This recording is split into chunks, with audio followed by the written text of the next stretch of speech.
Happy New Year, everybody. Welcome to 2021.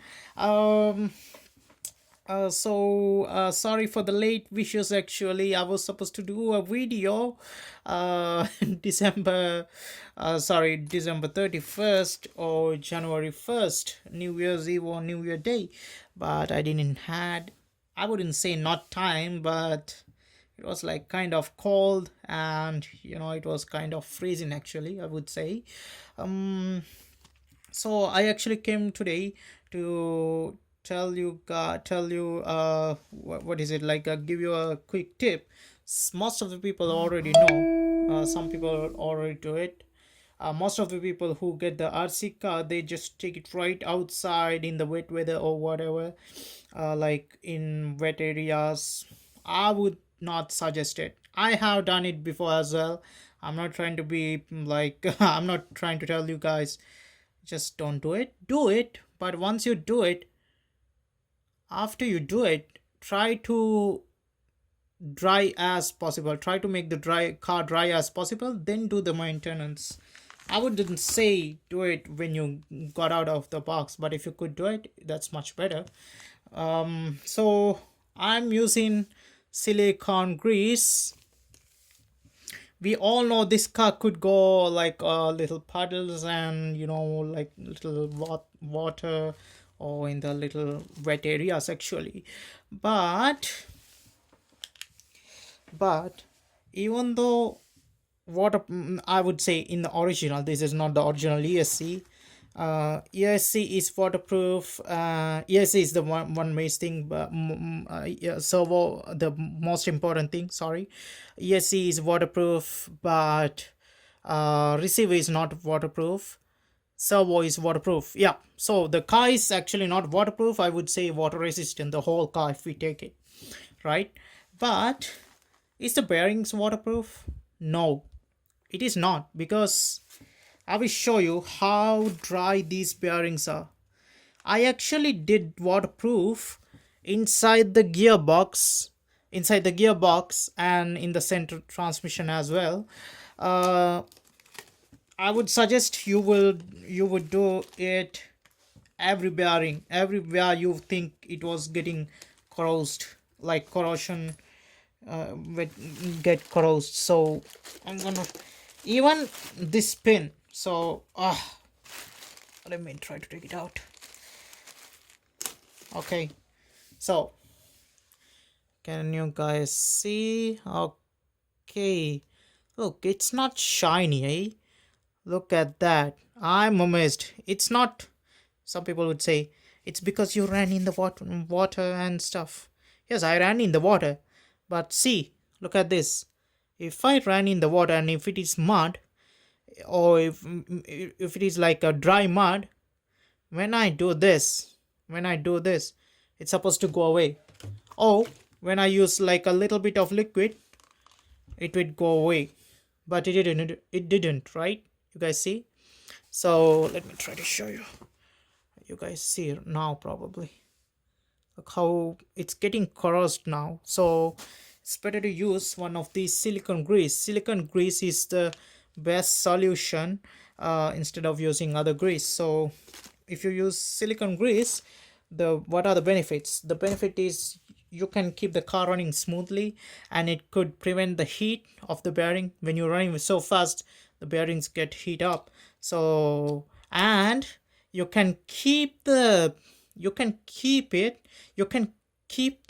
grease in the bearing without going anywhere. I mean, like, without without burning down, because when the bearings get heated up, the grease get dry, or like it will be melting and stuff. I don't know how to explain it, however.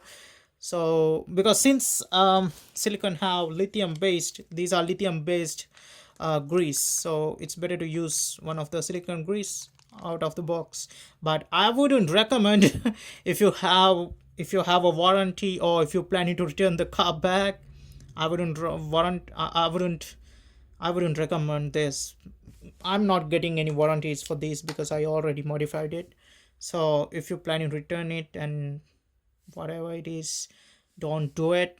just keep it, just keep running, and when you get corrosed or something, just like use WD-40 to clean it up, then use the grease. So I'm not using any WD-40, it's already dried and stuff, and it's not that much corrosed. But when I was doing inside one of the bearings inside here or here, oh, inside here, one of the bearings was so rusty. I was so amazed because I drove this car only in the snow one time, and the first day, that's it.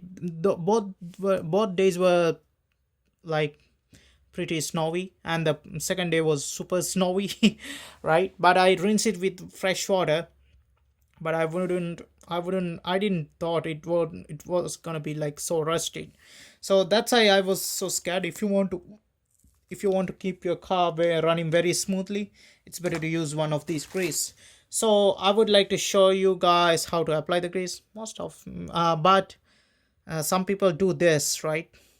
Get a little bit of grease, and no, I would recommend this. Instead of using your fingers, just try to fill it up. That way you have the car, like, you have more grease, and you don't have to worry about, like, it's better to have a little bit extra in your bearings, and these are not that much expensive, like $3.80. So yeah, you can get these in your local hobby shop, or you can order them. But I would say marine grease is best as well, because those are coming in big tubes. Those are like $6, $7.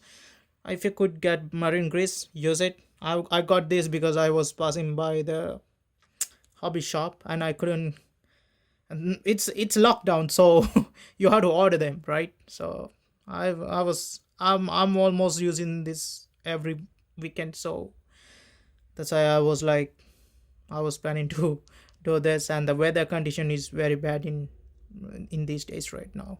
So anyways, I hope you guys find this interesting. Oh, before I end the video, try to lubricate these ones as well, as like metal pieces, if you can lubricate it, like with the same grease I'm talking about. And after you run the whole car, or before you run the whole car, try to spray WD-40. In that way, you guys see how flexible this is. This gonna be, you're gonna get more flexibility. I wouldn't say it's gonna be like this. Like, more flexibility means like, not, you cannot connect these together. What I'm saying is like, it will be more durable. So please use WD-40 once in a while when you have a dry time. And yep, so, and use these ones to your car as well, like for your bearings. So hopefully this was a good tip, and see you guys next time. Thanks for tuning in, guys, and as I always say, please give me a support to my YouTube channel. In that way you guys would see new RC cars. Hopefully this was a good tip. See you guys.